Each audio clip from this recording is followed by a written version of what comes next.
Baby, don't you know I'll never let you go. Our fire keeps on burning. Our fire keeps on burning. Hey Queen, you are chosen by God. Do you know that? You didn't choose him, he chose you. And not just a recent thing. God chose you before the foundations of the world, before the world was even set into motion, before the foundations of the world were even set in place. God chose you. He chose you to be holy, just like he's holy. He chose you to be blameless in love. Love has always been your portion. Before the world began, God intended for you to experience love. And not just love from another person this way, but love this way. A lot of times we get caught up in only spending most of the time giving and receiving this way. And so in going into this topic of making him miss you, the first thing I want to talk about is pressure. You know, we get into these relationships and we put a lot of pressure on this other human to know our love languages, and they should. This should be something that they pursue.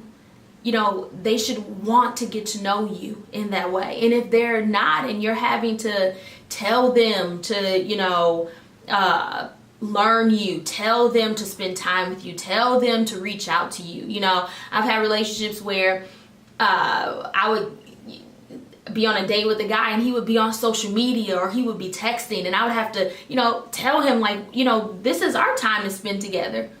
If you're having to do that, then you're not even playing the role of the girlfriend or the wife. You're playing the role of the mom. And I think it's important to state that Eve, for example, when God called her a helper to Adam, she wasn't helping him figure out how to be mature,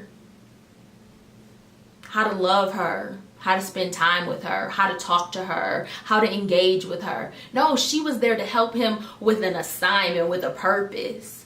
And so that's the first thing. But so yes, they should be seeking you out and trying to learn you and studying you. Absolutely. But we're complicated. I mean, we're fearfully and wonderfully made. The time that God took to make us, to knit us together in our mother's womb. I mean, it's a lot that goes into that. And so to expect another human to complete us, to validate us, to supply all our needs is wrong. And it's not fair. It not only does a disservice to that guy, but it does a disservice to us. Because they could never fulfill us the way God has designed us to be fulfilled, the way he's desiring for us to be fulfilled, the way he planned before the foundations of the world for you to be fulfilled. Do you know God knows everything about the love languages, more than just the 5 that we're familiar with in this day and age? He knows everything that makes you feel loved. And he knows how to get it to you. So say, for example, you feel love when you're affirmed. Words of affirmation.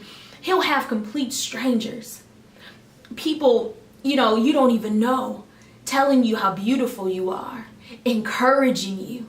Say your love language is gifts or acts of service, or, you can be in a restaurant and an anonymous person will just pay for your food. And you'll look around to see who it was and they won't be there. Someone will buy your coffee.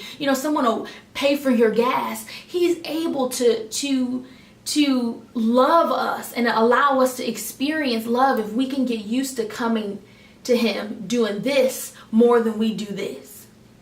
Because our primary assignment and purpose here, before the other things around us, is to be lovers and be loved by God. It's what we were created for. Ministry to Jesus, and then allowing Jesus to minister back to us. We sit at his feet, and then we allow him to wash ours. And so that's going to be the first thing, the pressure. The second thing is space to breathe. Everything is gonna need space. And sometimes when we first get into a relationship, because you can be thinking, Electra B, he doesn't want space. He wants to be up under me all the time. And that may be true. And sometimes in the beginning of a relationship, to a man, we're like a shiny new toy. And they're just enamored and in awe and just so curious and interested. But the time is gonna come, inevitably, where he's gonna remember some of the activities he used to do. Oh, I haven't played basketball in a really long time. Oh, I haven't played this in a long time. Oh, I haven't hung out with this person in a long time. Let me see what's going on with them. Space and room to breathe is so important.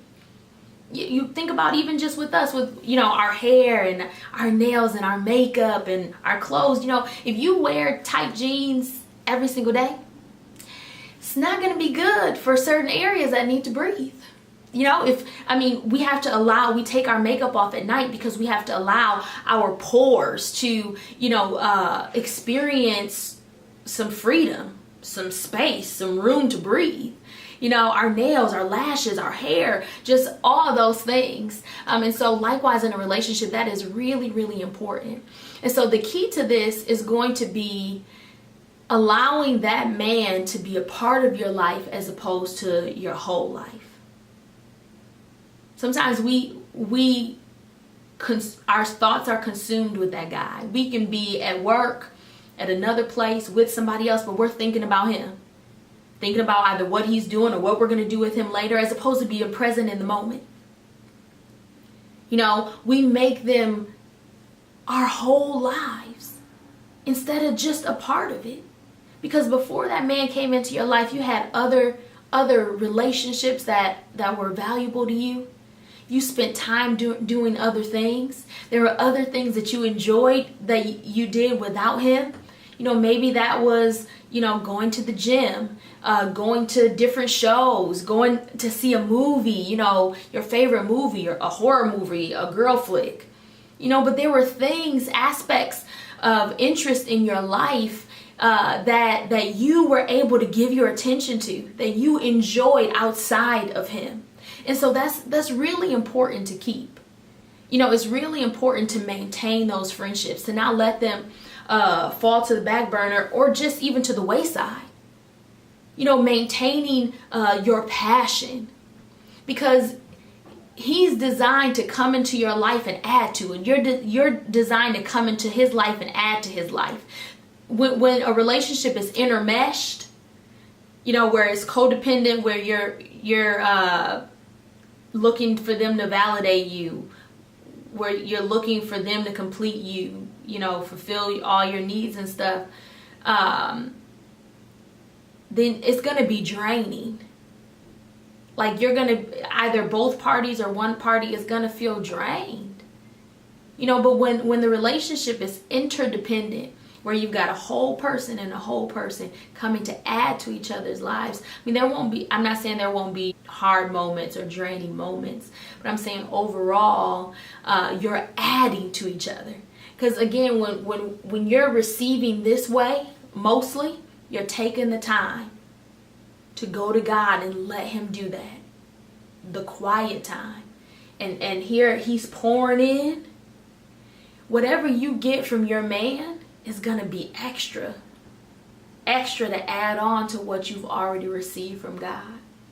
I know Lauryn Hill had this song that was really popular back in the day called Nothing Even Matters. And while it's a great song, it's not true, sis. The truth is, other people, other lives, other things really do matter. So I hope this has blessed you. If you haven't already, please check out my book, The 30-Day Challenge to Love Yourself and Others More Deeply. That can be found on Amazon or on my website at electrabe.com. That's ElectraBE. And I look forward to seeing you next time.